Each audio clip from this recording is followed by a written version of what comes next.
This is the Music Maestro Podcast, and I'm here once again. This time we've got viral video wizard, Norma Daneu. I've got it, haven't I? Yeah. Quality! Okay, so you were previously head of campaign management for creator content at Rebel Labs, which was part of Universal Music, right? Mm-hmm. We'll get into that role in a bit, but I want to start in a different way to normal and talk about your mission. You have kind of got your life's mission, and I want to start by talking about that. So tell us what that is.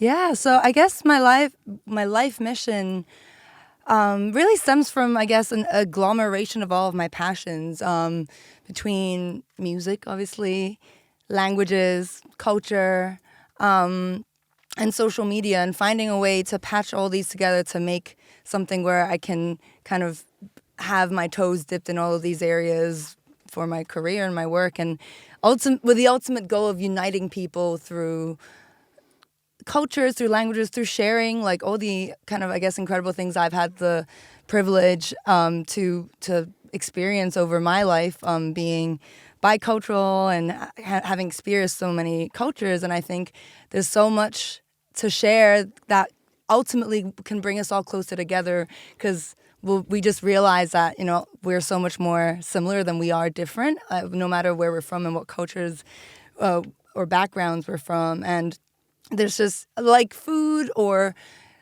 film, like with music as well, like there's so much interesting things to explore from around the world and so much to learn about different communities and groups of people. So a few years ago, I started Princess Polyglot, which is my alter ego. Internet alter ego. Yeah, okay. Where I try and do this, like spread, I guess, my interest and passion for languages, and also, I guess, even break down as well, like, tips and tricks and ways to help people with their language learning journeys, having studied 9 languages myself, and use my experience to really like pass it on, and I try and infect others with the same curiosity I have, because I think the more you're exposed to, the more you see, the more you hear about, the more interesting it is. And I think there's so many interesting stories that don't get much airtime and don't get the spotlight shone on them. So okay, incredible. So can you? That's a lot there. Can you? What is Norma Daneu's mission statement?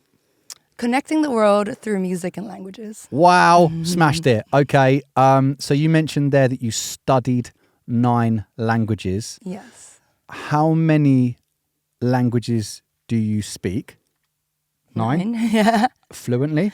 No. And I think even what is fluency, right? With languages, if you don't use it, you lose it. So right. It's kind of this continuous like battle, or like to try and keep them up. And for me personally, music has always been a really easy, fun way to kind of keep them fresh in my brain and keep it like fun, but still trying like learning new vocab while I'm just walking around, and keeping that up in a fun way without being in school and studying and busting out grammar books and things. If you don't use it, you'll lose it. I like that. But you were talking about the fact that you studied 9, you speak 9 to some degree. Yeah. The very fact that someone can speak more than 1 always blows my mind. So the fact that you can speak 9, I've never heard of someone that can speak that many. So can you list those 9? Yeah. So English, Cantonese, Mandarin, Italian, which are, I guess, my native tongues, or what my parents and family speak. And then French, Spanish, German, Russian, Portuguese. Did I miss any? No. Okay. Yeah, I'd say I got incredibly lucky. Me, 1, English, just. Yeah, well, but where did you grow up? Where are your parents from, right? Like, yeah, I know. But still, I feel like I've won that lottery, maybe, in life, in those terms. And I think my parents would just really saw the importance of ensuring that I spoke their languages, and and like preserved my heritage and culture. So. It's incredible. Well, let's talk about that then. I mean, in terms of your early life and that, like, talk about your where did you grow up? So, so my mom's from Hong Kong, my dad's from Italy, and I was born in Italy but went to school in Hong Kong. But every Christmas, summer, Easter, I'd go back to Italy.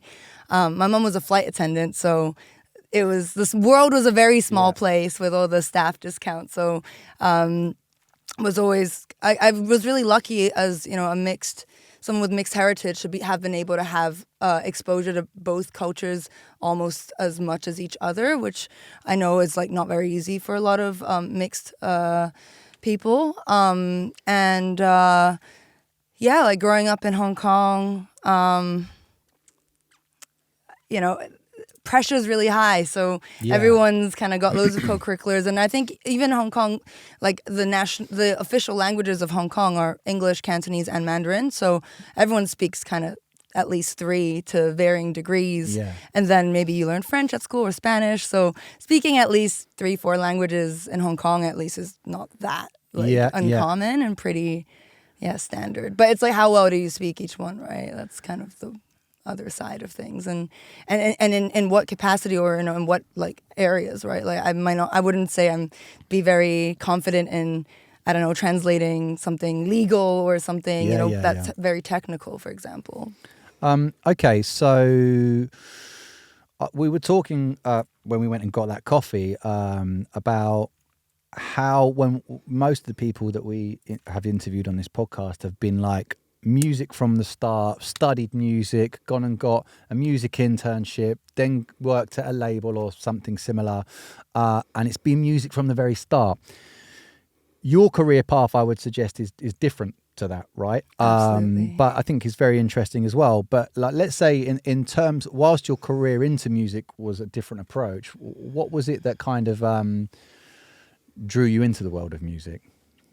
So, as I mentioned, growing up in Hong Kong, it's such a competitive landscape where most parents are thinking about, how their child's pathway to Oxbridge or Harvard or Yale before they're even born. So by the time I was 2.5, I started piano lessons, as I guess, to start building on my like list of co-curriculars, and I think in Hong Kong, like, everyone pretty much, like, whoever has the access to it will definitely play at least one instrument. And it's like the way that it's taught is also very like, what grade are you? You have to get to grade 8 or you got to get a diploma. It's very about the exams or the competitions and not so much about like music or like, the more holistic side of it. It's very like, no, get the diploma. Like, and I think that's very much representative of like the educational style. So, having started music at such a young age, I was already like a massive fan and really into music. I think my dad was also really into music as well, so that also kind of contributed to my love for music and wanting to compose and create my own little songs and things.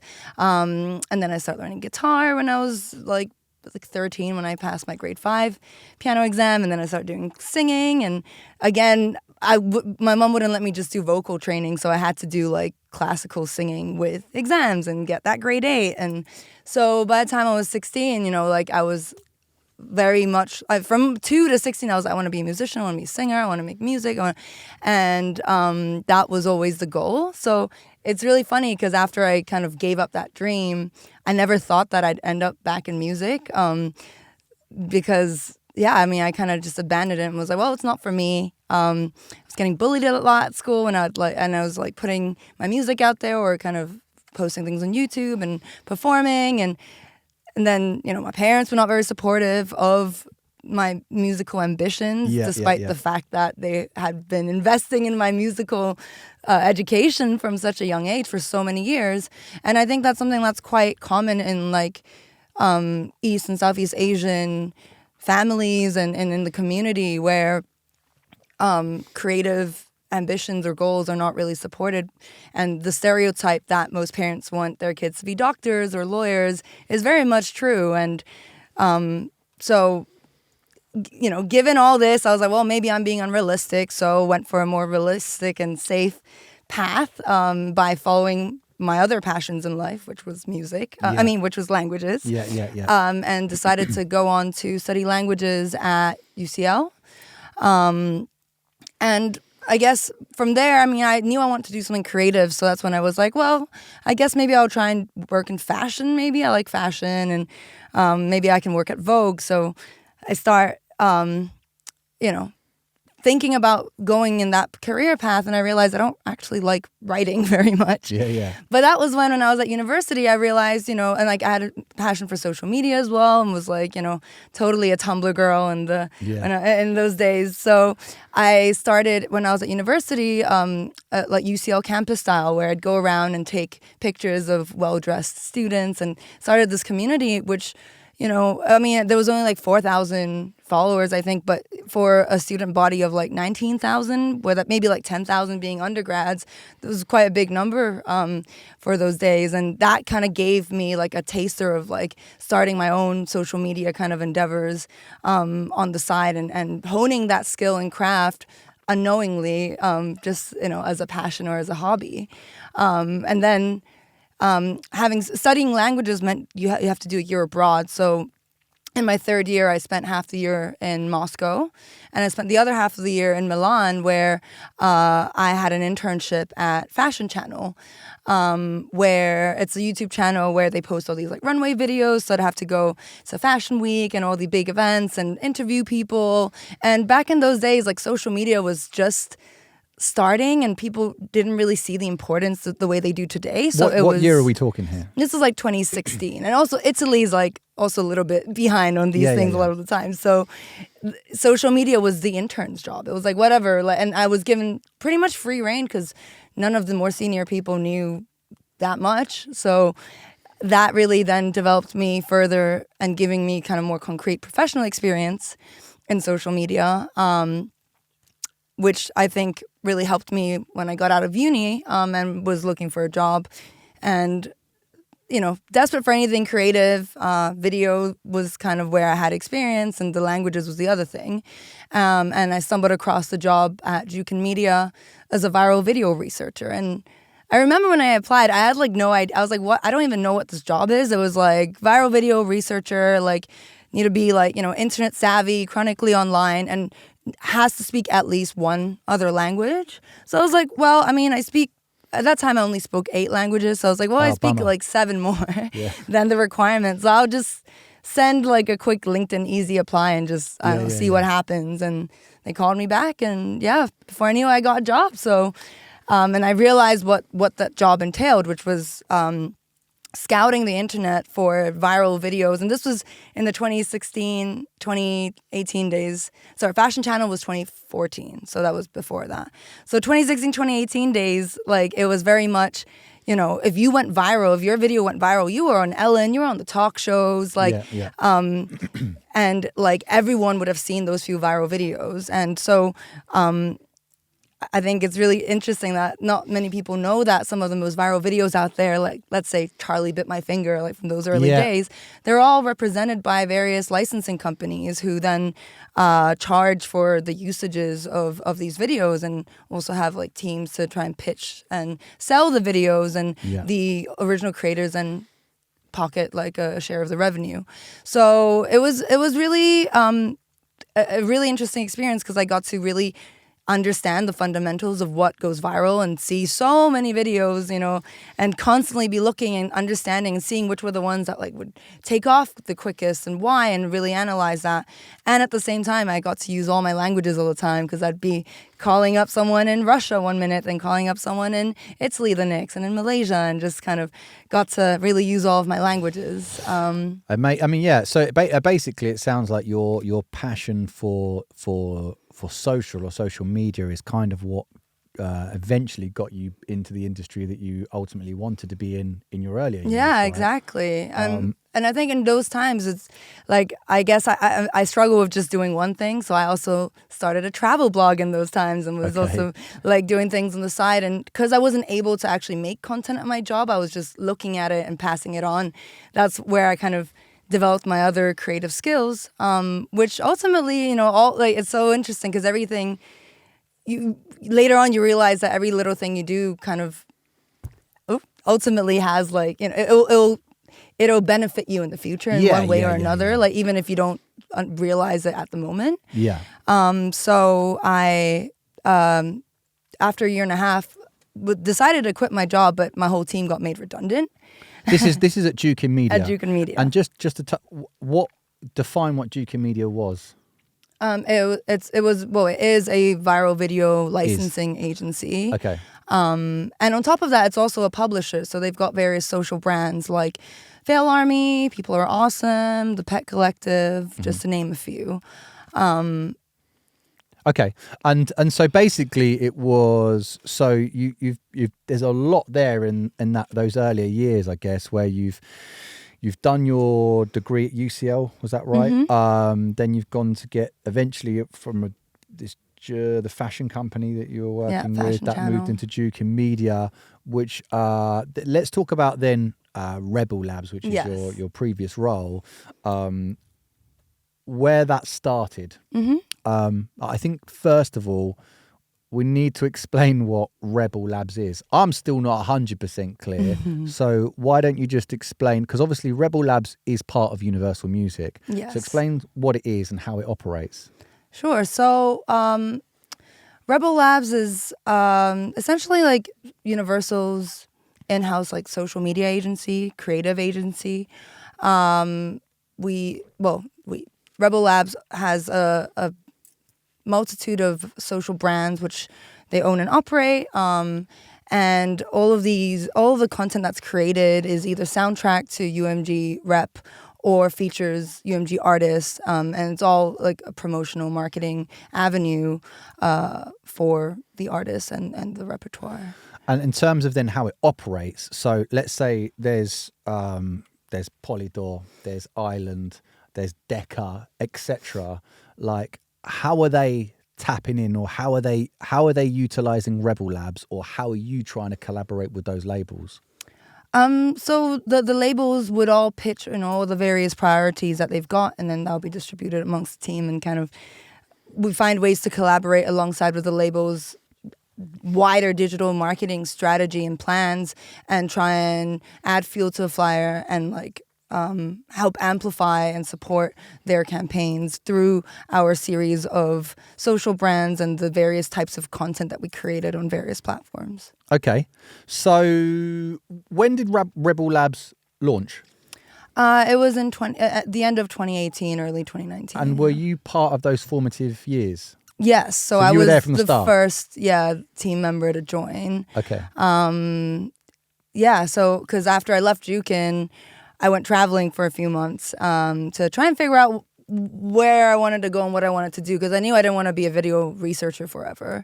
And it was really interesting because as I was traveling around South America and I was in a rainforest, and I just got these ideas for music I wanted to make, and I've always had these ideas, and I kind of had this realization of like, you know what, like I was so dumb for like letting those bullies win and like giving up all those musical ambitions for some dumb teenage high school bullies. Like, why don't I try that again? Like, I should totally give that a shot. So that was something I kind of decided. And then I think like 10 days later, I got a call from an ex-colleague who I worked with at Jukin, Jean Coffee, and she told me she had a new project coming up with Universal to start Rebel Labs, and asked if I was interested in working there. So it was a very big full circle moment, because I was just like, wait, I just had made up this decision that I want to kind of go back into music, and then 10 days later I get this call. Like, amazing. So this is meant to be. So that's when I really okay, incredible. So this is, you're talking end of 2018, and you recently left. So what is that? Just over 5 years? Yeah, 5 years. How did your role evolve from, I guess, when you first started to where you were head of campaign management when you left, right? Yeah. So I guess when I first started, I was mainly tasked with setting up our research and acquisitions arm. So from Jukin, I gained a lot of experience in content acquisition and licensing and like media clearance. So just to stop you there, for anyone that might not understand what content acquisition is, just explain that in layman's terms. I'm going to include myself. Of course. So securing the rights to use a piece of media essentially, and Across ensuring socials or anywhere? well across anywhere, depends on what Right. agreement you've got Okay. with the rights holder, but yeah, mainly ensuring that you've got all the legal permissions to utilize that video in whatever capacity that you have an agreement for. Okay. So That's how you started. yeah, Yeah. so that was what I was first tasked with, setting up this small team of researchers. There were just two, to be looking for viral UGC content that we could utilize across our social content, gain all the clearances needed, and also, I guess, find a process or system to keep track of all these people we're contacting and what's in our library. And I think what was really interesting and what I really appreciate about this experience I had at Rebel Labs was it was very much like a startup kind of environment. When we started, there was just 6 of us, and so wearing multiple hats. Like, I've modeled the merch, I've designed merch, I've done voiceovers, just all these different things and roles that just popped up, and being so malleable. And then so we were starting with all this research, and we started having Instagram pages and Facebook. This is pre-TikTok still, and Snapchat. And I guess, with my experience that I had from running my Instagram page, my travel one, that was when I was like, hey, I think I could really help out with the Instagram. I've got some ideas. So it was like, okay, yeah, go for it. So I started helping out also with one of our Instagram pages, Moxie and Sass at the time. And then as time went on and we got to the kind of end of 2019 and TikTok was kicking off, that was when I was tasked with also launching our first TikTok account, Moxie Moments, it's now called. Is this the one? So this is one of your listed achievements on LinkedIn, which Yes. is over 1 million followers in a year. Yes, that's Okay. correct. Yeah. So in the first year, that page grew by 1 million followers. How did you do that? Viral hits, viral videos, viral hits. And I would definitely say that was a massive period of growth. It was kind of the start of TikTok. So the growth seen in those days, there was one day that I think we gained 300,000 followers, Jeez. which is, it's hard to get to those kind of levels these days, I think. Yeah. But, I think really understanding the basic principles of viral videos, and having curated that eye has really helped understand what content works and what doesn't. So Moxie Moments, where are we now in terms of where you're at in your Rebel Labs career? Oh, this is just the first year, right? Oh, wow. Okay. Because then we start launching some other brands. And in the 5 years that we launched a total of 8 different brands, with now a total of at least 40 million followers. And over the 5 years, I think the content, because our team was split into sort of various subsections, because aside from my team that was doing all the UGC kind of stuff, there was also original content and filming content with artists or making editorial pieces about artists. So that was mostly the other team, though in the early days it was a bit more kind of united and not as segmented. And so throughout this time, just with the UGC content, we've delivered over 11 billion views, soundtrack to UMG. That's one hell of music, achievement, that, isn't it? That should be a number one, really. But I think so. We'll carry on to where you got to, which is the head of campaign management. Yeah. Because am I right in thinking that Rebel Labs was based in London, but also serviced other territories?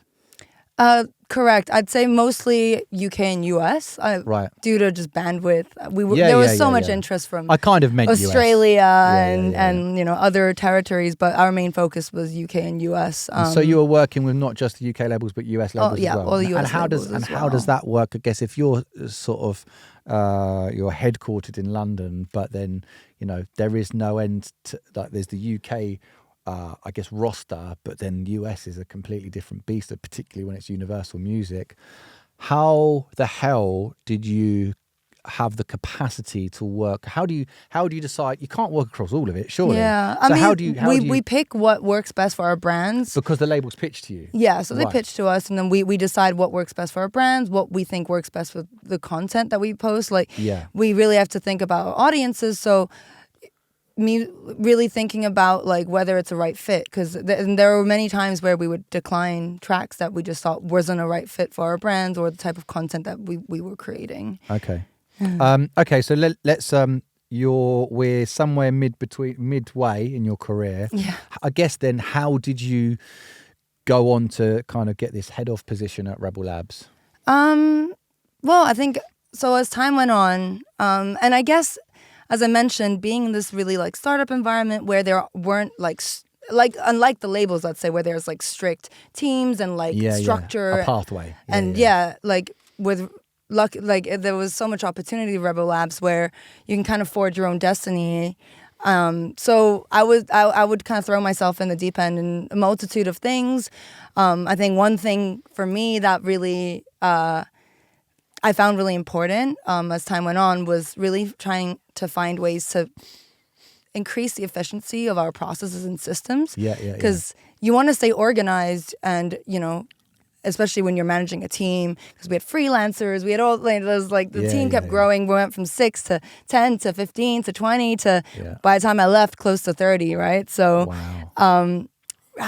being able to stay on top of everything that was going on, but not having a process or system that was like taking time away from creativity and actually like output, right? Yeah. Was what became, I guess, like a conundrum that I like ended up really enjoying trying to solve, and trying to find ways to automate as much as our processes, find ways to just skip those boring, mundane data entry tasks that kind of, I think I was really lucky that, by the time I got to the head of campaign management position, every step of the process that my team were doing, from discovering and acquiring content, to making the content, to posting the content, to managing relationships with the labels and sending reports and updates.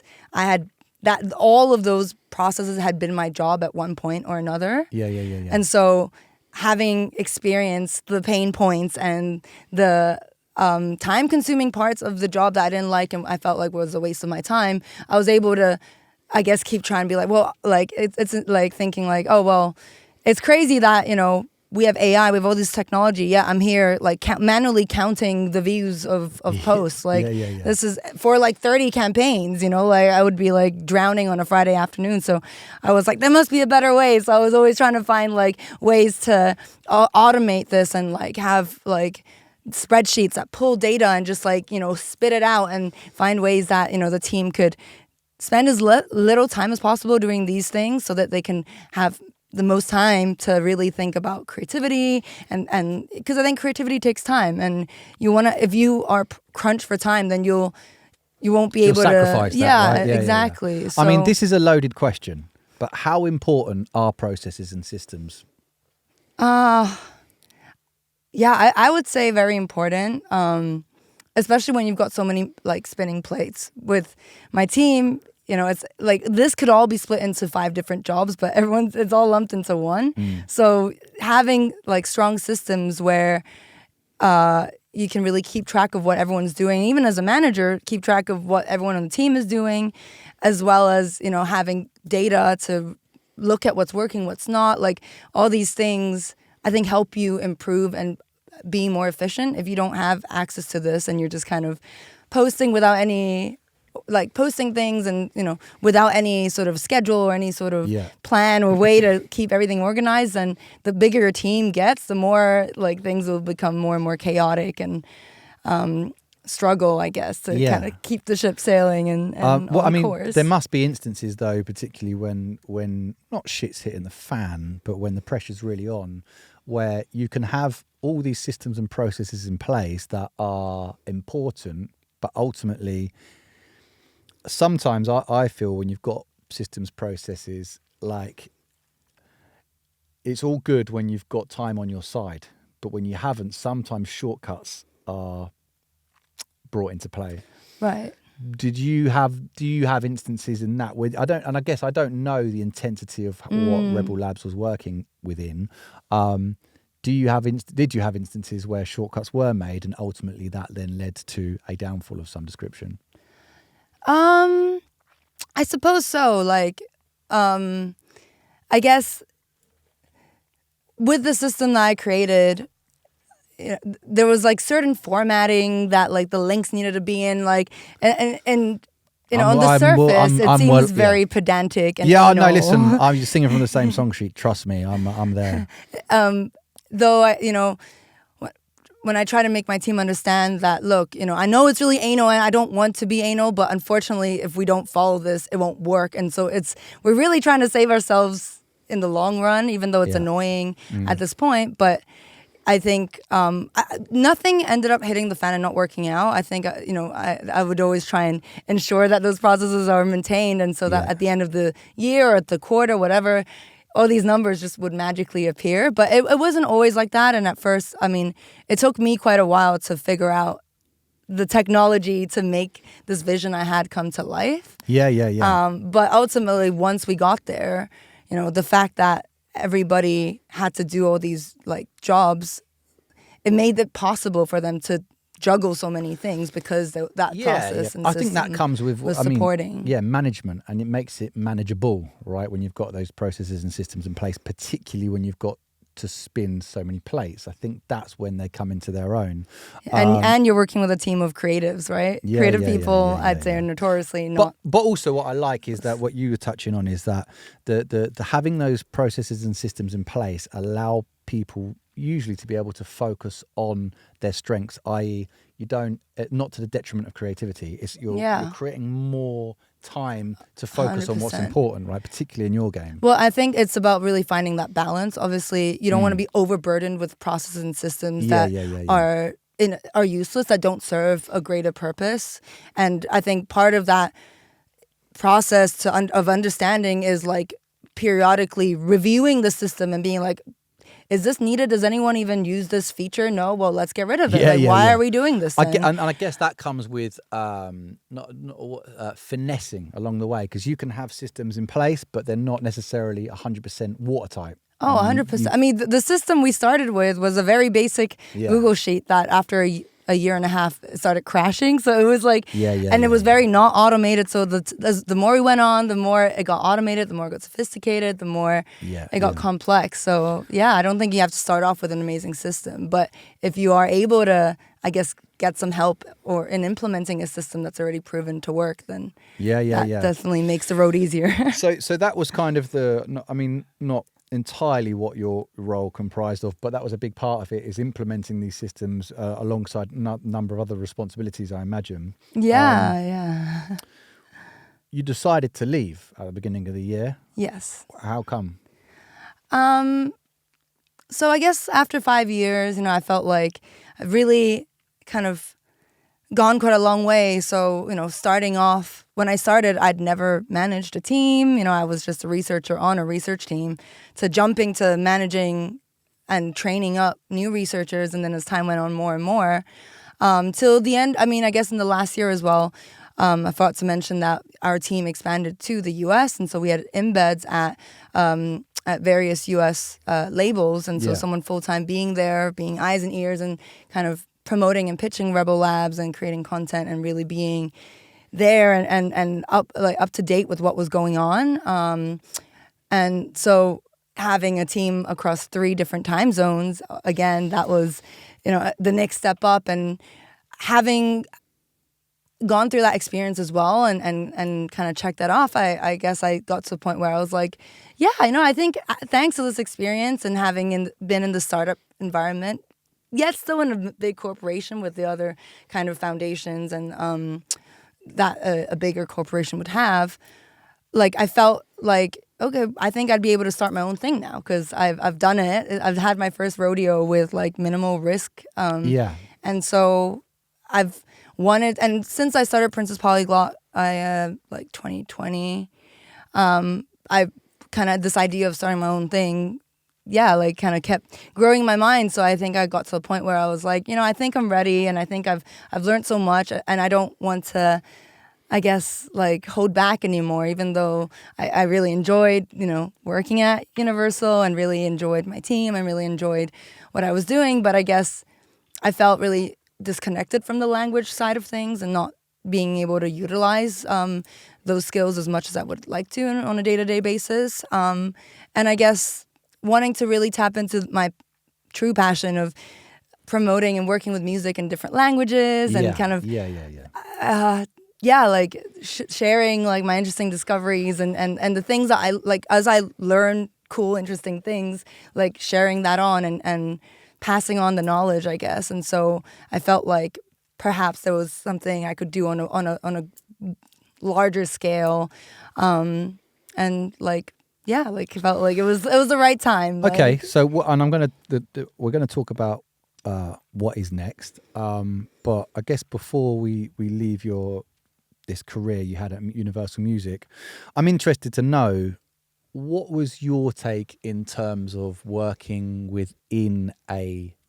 corporate entity? Like Universal Music, it is the number one major label in the entire world. Yeah.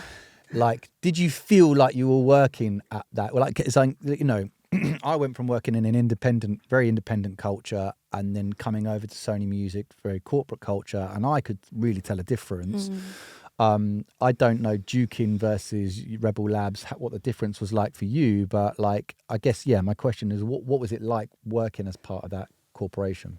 I think it's quite interesting because Dukin, I think there was like 100 something people, with their headquarters were in LA, and but in London it was a very small like office of like 11. Yeah. And so going to the LA office was really like, wow, it's like this is a big office, and the biggest I had worked in till then. So then going to Universal, where it's like a whole building with 10 floors and thousands of people, was definitely like a kind of feeling like a very small fish in a very big pond. And that's just like one of the ponds, which is like connected to many other ponds all over the world. But I think at the same time, like, being on a team with people I'd already worked with, because Gene and Dan were both the founders of Rebel Labs, both worked at Jukin. Gene Coffey and Dan Weiss? Exactly, right? So there was an area of familiarity where we were all the new kids on the block and navigating the same sort of, like intricacies of working in such a massive corporation and all the sort of processes and systems there too, of like booking a meeting room and all these kind of things, right? And I think at first it was quite difficult because we were this random team that like no one really knew what we did, and sort of explaining. And so it was interesting because it was like on one hand getting the experience of the massive like corporate culture, but on the other hand we're still this tiny team who used to work together to some degree, and we're all social media people and not music people, so we got kind of like stuck together and kind of had like, we were all in it together in terms of like, no one was like, oh yeah, I've been here and kind of know what I'm doing, until someone joined who like came from like another team within UMG, and so that he really helped us then kind of navigate as well all the kind of bureaucratic sides of UMG, right? So it was easy. Amazing. I've questions now, lots of them. Obviously, when we're looking at your achievements, you mentioned you grew your first TikTok brand to 1 million followers in a year. You've got 11 billion views across 2,000 plus UMG campaigns. What is the secret to creating content that goes viral? $1 million question. I mean, I can't review all of the secrets. Yeah, I mean, in your opinion. But I think, the kind of core foundations of content creation and are really the main things to keep in mind. And I'm sure a lot of these things aren't perhaps that like new, such as authenticity that, is thrown around a lot, but like, what does that mean? Yeah. And like, I think before authenticity, like audience is kind of always the starting point of any kind of content creation. Like you need to understand who your audience is and what value you're trying to provide to them. And then the next step is, okay, then how do you formulate that content in a way that ticks all the boxes of and like kind of main characteristics of a viral video. So strong hook, strong story, like a compelling narrative. So storytelling is again another big one there, and some sort of a narrative that keeps people watching and engaged until the end, and ideally maybe even rewatching, right? So and then sharing it on to their friends, like relatability, and relatability I think also kind of goes back to authenticity, because by being authentic you're sharing kind of things that you've experienced that could be maybe relate to other people in your audience or the audience you're trying to tap into. So, when we talk about what is the secret like sauce behind overperforming or viral content, I think those are kind of the really main basics. Like really, we're living this age where people's attentions are so fleeting, and so you really have to really make that impact. And it's not about like really think about your audience and not about yourself and what you want to make, and really understand what people want or are looking for. And once you tap into that and provide them with what they want in a format that is engaging, I think that's kind of authenticity is always the one that bothers me, because I engage with a fair amount of content online, and they definitely ain't being authentic, but they are getting lots of views, right? So that's always the one that I can't remember, it's the train guy. The guy that films himself waving at trains. He's brilliant, right? Yeah, and you do not get more authentic than that. Exactly. However, there is the other side of it, and I'm not going to go into that kind of creative, but that's not authentic. But again, it still seems to have an audience, right?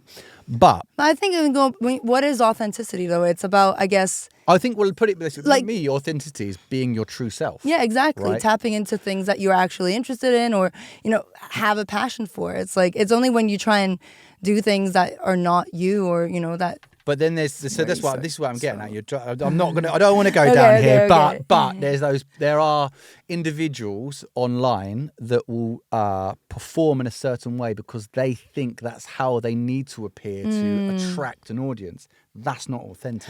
You know what? But I think it's not sustainable though, because then when you're not being yourself and trying to be someone else, after a bit it'll catch up. Either other people will catch on and see through it, or you will also drift from doing it because it's not you, right? I think if you want something that's sustainable, and that's very valid. Long-term, yeah, totally. I think the one that everyone emphasizes is storytelling. Mm-hmm. Storytelling is the one, and I guess in your time at Rebel Labs, did you have a particular campaign where storytelling made a real difference?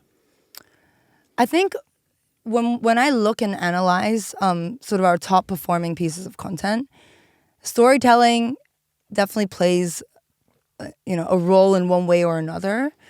And it doesn't have to be that literal. It doesn't have to be like, oh, I'm telling you a story, and it's has it can be something that's actually very visual, and it's more about the principles and concepts of having something that will capture people's attention and then keep them watching and engaged, wanting to see what will happen in the end and wanting to see the end, right? I think that is the very basic premise of it. So, and that can even be something that's visual. So thinking about some of our top performers of last year, for example, there was one video that we posted on YouTube with a Metallica song. I forgot which one off the top of my head, but it was a satisfying video of, those swimming pool lane dividers. Yeah. And it's in a coil, and someone pushes the beginning of it into a hole, and then it just starts slowly, falling into the hole in a very oddly satisfying way.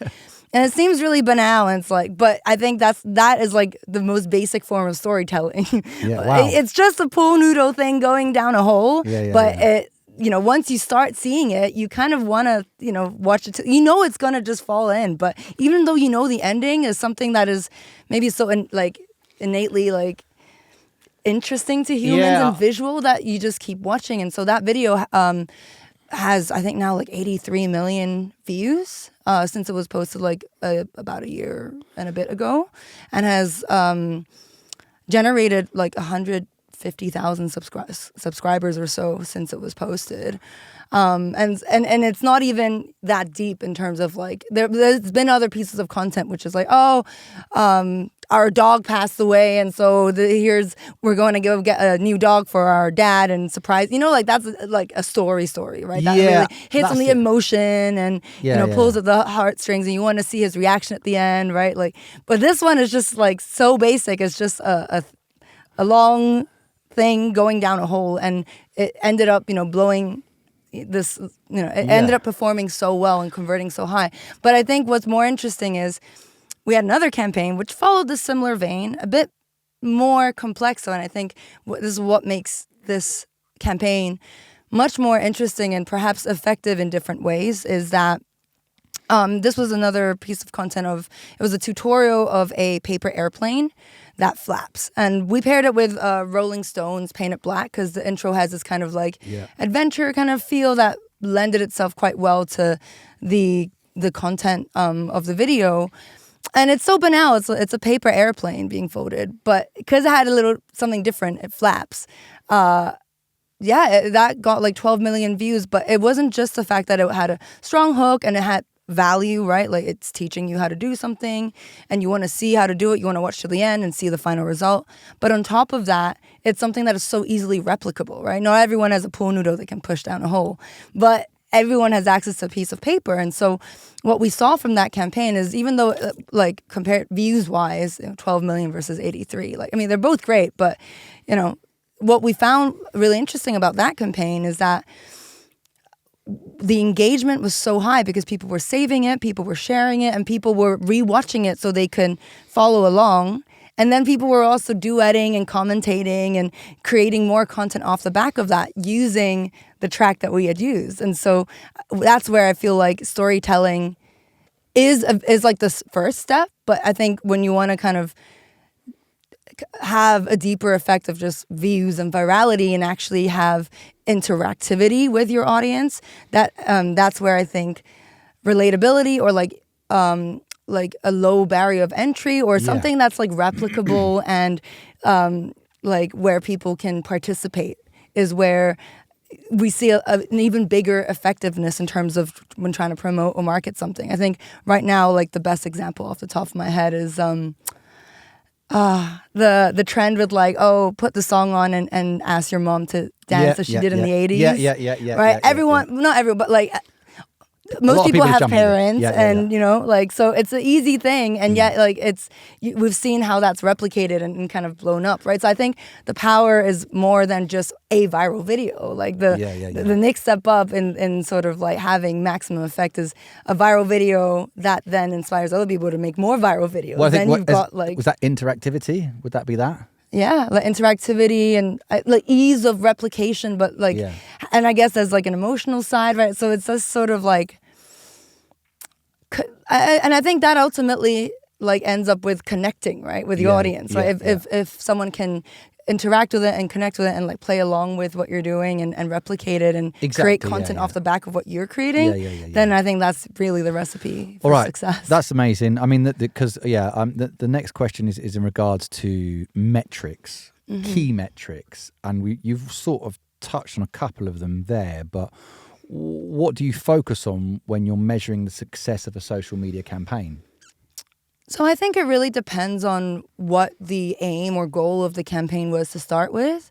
I think maybe for a more like emerging artist, a lot of the time the aim is exposure and like trying to get as many people to at least hear the song and have like an awareness of the artist or the track. And so that's where I would say views, reach, impressions, shareability are kind of the main metrics that would be like focused on. But I think ultimately though, in order to have content that's going to perform highly on views and reach, the algorithm always prioritizes watch time.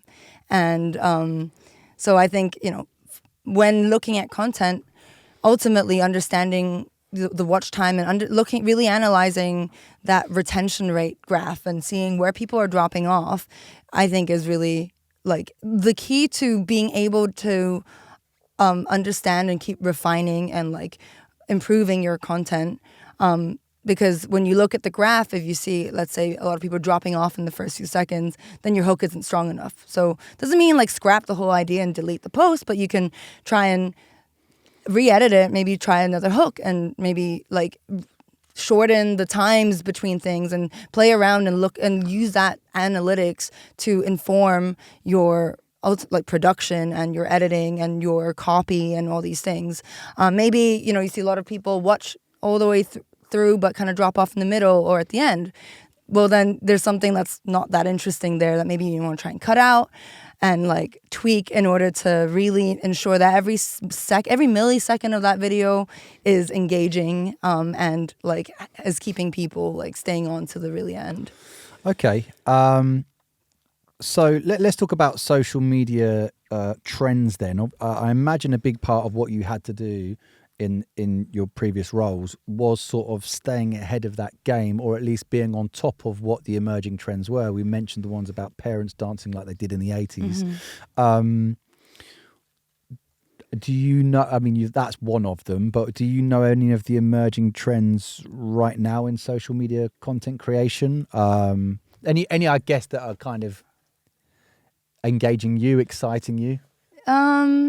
I mean, I think right now, like that 80s one is, like all these trends have cycles. So that one's kind of going. And I would say, like, I'm looking for a man in finance is like the other one that's kind of emerged, right? And is like, I'd say maybe at its peak now and probably on the fall. But I think, staying on top of emerging trends, like, especially when operating in a team was great because everyone's For You page is slightly different. What is a trend in your area of interest might not be the same as someone else's. And so, working as a team, we always had like weekly discussions where everyone had to bring something to the table and share something that they've seen.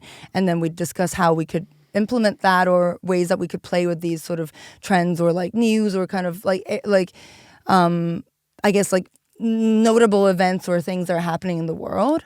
Like remember like the bed bug infestation, right? And everyone's making memes about it. Like, so staying current in what was happening in the US versus the UK and Europe. Like, so having that collaboration was really helpful. But I think ultimately now, like, I'm on my own and trying to stay on top of trends and use the like data to inform what content I should be making. Like, that's really my starting point was looking through whether it's Google Trends or TikTok, like the Creative Studio, really digging through and trying to like see what is happening all in different places and like I guess really being chronically online and just constantly checking these like analytical tools to see if there's a pattern where that makes it worth jumping on a particular trend. And I think the other emerging trend we're going to keep seeing for sure is AI and how that is going to affect like the content we're going to see and how that's going to affect content creation as a whole. I think we keep seeing such innovative and interesting kind of formats and things that people are doing already with the technology we have now, and I think that's only going to keep increasing, Absolutely. As the next big frontier, for sure. So music artists, content creation, sometimes the two don't go hand in hand because an artist doesn't want to push themselves out there in the social world. Mm-hmm. But it seems like, from my point of view, it's imperative. Maybe you disagree, but I guess what I'm trying to get at is if you're an artist and you need to create content, what tips would you give them in terms of growing their audience and building their awareness across multiple social platforms? So, I mean, I definitely agree. Like, I think, and it's not even just artists, like for anyone, no matter what industry you're in, marketing yourself is really important.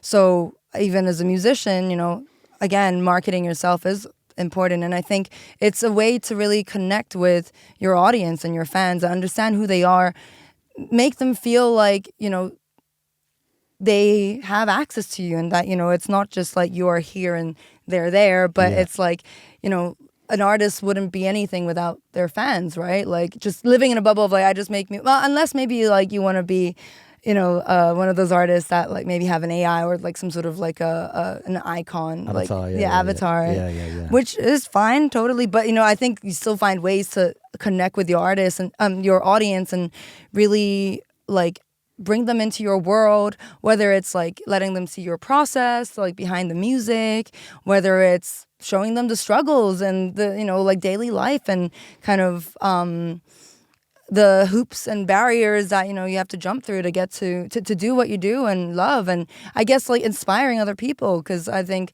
ultimately like how many people look up to artists and maybe like wish that they could be like them, and like sharing these things and kind of uplifting younger audiences and building a community that like where they feel like a part of something, where they're united maybe by like some sort of niche or interest that you have, which you love to share with them and kind of build on, so that they also like talk to each other about it. I think like I almost feel like we're at a stage, like we're past like the virality stage, like going viral. And it's so easy to go viral these days, like, and like it doesn't mean that much. It doesn't mean that you go viral once and then ooh, boom, suddenly you've got loads of followers. Like, it's like I think so much more now, like having having a viral video or going viral is not like the be all end all, and actually like perhaps even if maybe your numbers aren't that big, but you're like really concentrating on a particular niche or interest, which maybe there isn't much of a community of or isn't like talked about that much, is so much more like effective and like meaningful, because you're gonna have like less people, but they're all really engaged and really interested and participate in your content, whether it's music, whether it's like social media, and bringing them along with you on the journey. And that's how you build, I think, like a stronger fan base that like root for you the same way you kind of root for them. I think it kind of has to go both ways, like most relationships in life, right? You can't just expect it to be one-sided. Yeah. So I think it's kind of a way for artists to give back to their community or their fans and their audience, and like be able to like show them who they are and the side that they want to show them, right, in their process or whatever it may be. So good answer. And I think it, like never before in history have artists had so much control over what they choose to put out, right? Like before it was what the publications and other people said about you. So now that we have this power to be in control of what we want to share with the world, like I think it's like it would be crazy not to take advantage of that. Totally. UGC, the future of UGC. How do you see that evolving over the next few years? You mentioned AI. That's one reason that obviously it will evolve. But I'm interested to know your take on this. I guess having seen like the evolution of UGC from like that's 2016 days till now, I mean, it without a doubt, like, there's so much more UGC than there's ever been. There's so much more avenues to get noticed, but everyone's got a smartphone, everyone's putting out stuff, everyone's filming everything, and the volume of UGC that's out there is like growing exponentially, and I think with AI it's only gonna grow even more exponentially, and so I don't think UGC is gonna go away anytime soon, because if everyone's creating things and putting things out there, like it's such a great way to utilize and tap, like I guess it's such a great way to be truly authentic, because these are real life scenarios. You're not like in a studio trying to recreate something that's like as realistic as you can try and make it, right? So the only thing is, I think with AI, like that's where maybe we might reach a point where we don't know whether something is like a real like viral moment captured on the street, or is it just AI? Because I think we're already at the point where where AI can create videos for us. So I don't know, why not just feed it like 1,000 of the top performing videos and be like, spit out another 100 for me and grow from there, right? Like shit, I just gave away a massive business opportunity there. So no, don't do it. I don't think it's gonna work. But okay, we're near the end now, but there's a couple of things I want to do. finish on what's next for you, I think, because I was meant to talk about that earlier but forgot. But let's say, so here, given all the experience that you've got and everything that you've done in your career, if you could pass on one piece of advice, what would that be?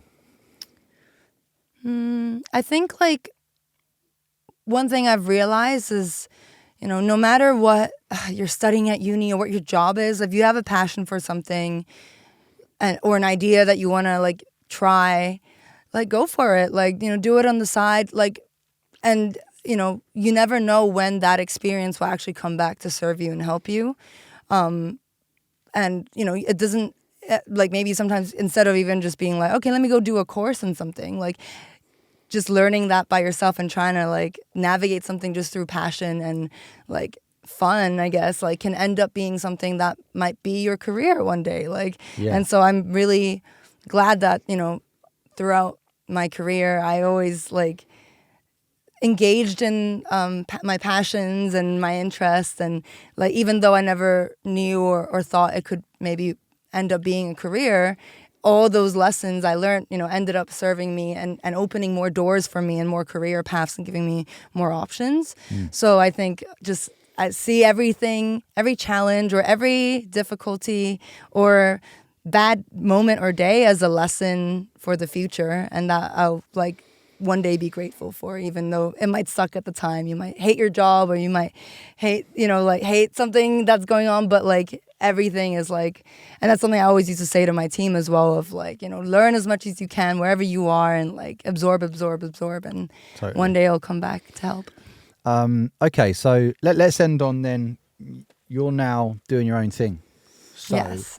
What you've obviously got your mission statement. Yeah. What is next for you? So what's next? Well, I'm currently working on Princess Polyglot, the internet alter ego. I launched a couple years back during my time at Rebel Labs, but it kind of got a bit too much and I had to put it all on freeze. So really getting back into that and really building this community of language aficionados and like people, polyglots, and people who are interested in learning more about different cultures, essentially, and especially music and different from different cultures or different languages, and creating this community where people can share with each other, discuss with each other, learn and grow and with each other, and then really serving this community through short form content, through longer form content eventually as well, like either starting a sort of podcast / like video like interview format style to interview different artists and to hear from them like about their music and their culture and their like. I think there's so much to learn from a song, especially in a language that you don't understand, because you get to kind of step into like someone else's shoes from a different place, maybe from a different time, and really understand what was going on socially, politically, culturally, on top of, if you are learning another language, like also kind of honing your language skills. So that's kind of my ultimate goal right now. But at the same time, with all the experience I've had with social media and in the music industry, I think, using these skills to also help other artists or mainly, I guess, consulting with anyone who needs help with any of these kind of areas, from actual content creation to even like processes and systems to run things more efficiently and free up more time for creativity. I think mainly just, I think I was lucky with Rebel Labs that I never had just one set role, and it was always a struggle to give me a title because I kind of did a bit of everything. So I think being freelance and setting up my own business just opens up so many different avenues, from like translating lyrics and making content to, hosting, presenting to, like consulting. And I think I just like to have loads of different things to do, basically. So. Okay, well, listen, it all sounds amazing. Norma, Daneu, the viral video queen and the language aficionado. Is that what we can call you now? Or just Princess Polyglot. Or that as well. Yeah, I've got a crown made of tongues. Should have brought it. All sounds incredible. Best of luck with it, mate. And thank you very much for coming on. Thanks for having me. Nice one.